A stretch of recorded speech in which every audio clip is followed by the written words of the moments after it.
नई सदी, नया साल, नया महीना, खबरें भी नई। चंद्रयान से आसमान तक, देश से विदेश तक, बाजार से जन सरोकार तक, सब पर है हमारी पकड़। देखिए देखिए खबर सदीनामा सदीनामा सदीनामा। সন্দেশখালীতে যেটা হয়েছে সেটা সাজানো একটা নাটক, একটা অতি নাটকীয় মঞ্চ ভোটের মধ্যে ভোটে প্রভাব ফেলতে, এবং এটাও তদন্ত দরকার যে এই দৃশ্যটা তৈরি করতে কেউ বা কারা যারা বঙ্গ বিরোধী, বাংলার বিরোধী বদনাম করতে চায়, তারাই এসে কিছু অস্ত্র শস্ত্র রেখে দিয়ে তারাই আবার উদ্ধারের নাটক করছে কিনা, সেন্ট্রাল এজেন্সি গিয়ে উদ্ধার করছে কিনা, ফলে বাংলাকে বদনাম করতে, ভোটের মুখে ভোটকে প্রভাবিত করতে এটা একটা সাজানো নাটক।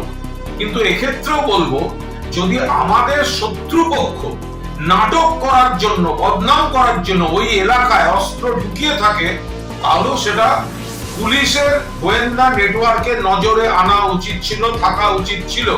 কারণ যেহেতু সন্দেশখালীটা এরকম সেন্সিটিভ, এবং যে কোনো জায়গায় আমাদের শত্রুপক্ষ এত বড় বিভিন্ন ধরনের নাটক করতে পারে, তাহলে পুলিশের গোয়েন্দা নেটওয়ার্ক তারা তো অস্ত্রের রং দেখবে না।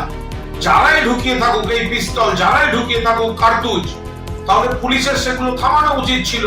সেই কারণেই আজকে প্রতিপক্ষ নাটকটা মঞ্চস্থ করার একটা সুযোগ পেয়ে গেল।